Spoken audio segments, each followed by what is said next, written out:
Hello and welcome to SaltWire today for Wednesday, December 28th. I'm your host, Kate Walker. A weekend death in Halifax has now been ruled a homicide. Halifax Regional Police say around 1:15 a.m. on December 24th, police were called to a disturbance involving several people in the 1700 block of Brunswick Street. Officers found an unresponsive man on the sidewalk just east of Brunswick Street on Prince Street. That area is near the Ale House bar.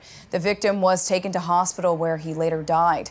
Today, police are reporting the Nova Scotia Medical Examiner Service conducted an autopsy and has ruled the manner of the death to be a homicide. The victim has been identified as 31-year-old Ryan Michael Sawyer. Police reported a few days ago that they have one man in custody and are not looking for more suspects. Hearts are heavy across Nova Scotia today as the search has been called off for a young fisherman lost at sea. It happened Monday. The fisherman went overboard that morning off Cape Sable Island. An extensive search was launched but was officially called off Tuesday afternoon, with the case now turned over to the RCMP as a missing person investigation. Many in the region were changing their social media profile photos to a photograph of lit candles with the message "Light for Christian." The man in the photo is 27-year-old Christian Lee Atwood. Throughout the night, some people left their porch lights on to symbolically guide the missing fisherman home. Hurricane Fiona has made the top 10 list of the most expensive climactic events of 2022. The NGO Christian Aid dug through insurance company claim estimates to create the list. Coming in at the top spot was Hurricane Ian, which killed 130, displaced upwards of 40,000 people in Florida and Cuba, and resulted in more than $100 billion in damage. Floods in Pakistan, South Africa, and Australia were also high on the list, having killed thousands and caused billions of dollars of damage. Hurricane Fiona came in at number 8. It killed about 25 people in total, including 3 here on the East Coast. The storm displaced some 13,000 and caused upwards of $3 billion in damage between the Caribbean and Atlantic Canada. Christian Aid compiles the list annually to raise the awareness about the impacts of climate change. A cannabis company in Windsor is getting high off their own supply. A tweak to the Health Canada operating license for the Ritual Green Cannabis facility means some workers get to smoke weed as part of their job. Creso Pharma has 41 full-time employees and a few casuals, all watched by security cameras. Up until August, they couldn't test their product. All they could do was touch the product, see what it felt like, smell it, to get an idea of the quality they were dealing with. Now, employees can sample every single batch that they put out. We're picking out all sorts of stuff like our lemon haze. We just had a batch that's circulating in Nova Scotia right now, and it's over 5% terpenes, which is extremely high. We're really proud of it. But just little things like that we're picking out on our drying process and our curing process. Whether we harvest at a different time, there's all sorts of things we're able to tweak now just based off of smell and taste. Members of the committee are limited to 3 or 4 tokes when they test a product, which happens first thing in the morning. And there's a rule that they're not allowed to leave the site for a minimum of 4 hours afterward.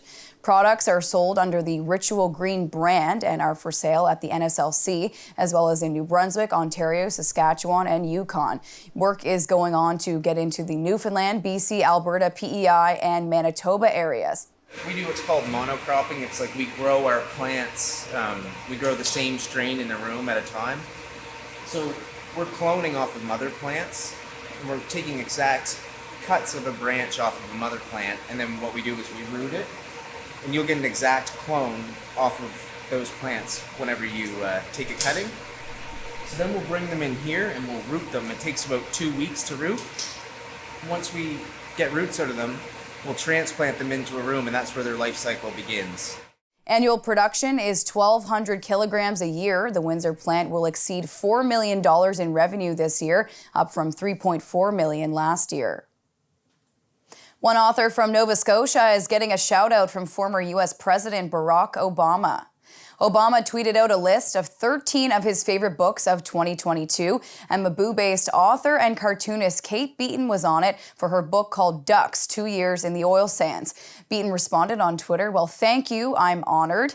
Ducks, 2 Years in the Oil Sands is a 448-page graphic memoir of her time starting as a 22-year-old Cape Bretoner who, like so many before her, headed to the oil patch for a well-paying work. In sports, the World Junior Hockey Championships hosted here in Halifax will continue tonight, with Team Canada hoping to secure their first win against Germany after an upset Monday night. It was a 5-2 opening night loss to Czechia at the World Juniors for Team Canada, a humbling night for the team in front of the first Maritime World Junior crowd in 2 decades, a packed house here in Halifax. Puck drop tonight is at the Scotiabank Centre at 7:30 when Canada hopes to redeem themselves against Germany. It's time now for a glimpse of today's Thinking Out Loud with Sheldon McLeod. Today, Sheldon is speaking with Bill Bogart about Canada's drug policies. Bill Bogart, you've written about the prohibition era of drugs in Canada in 2023. Do you think there's going to be any uptake on the suggestion that maybe there should be decriminalization of many of the drugs that we see causing harm in society? Well, Sheldon, BC is about to launch a very significant pilot project. Drugs will be decriminalizing in BC as of January.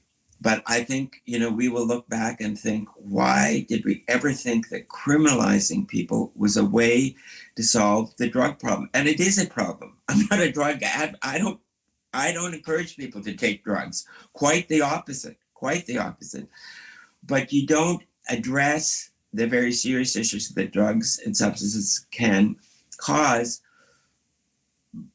by having people have a criminal record. All it does is take a bad situation and make it worse.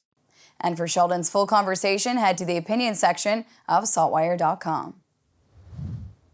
On to weather now. Our weather specialist, Alistair Alders, is off this week, but we're going to take a look now at our 7-day board to see what's coming up in the forecast.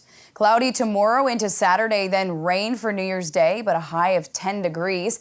2 degrees to start your work week Monday, Tuesday, then 9 degrees and showers a week from today.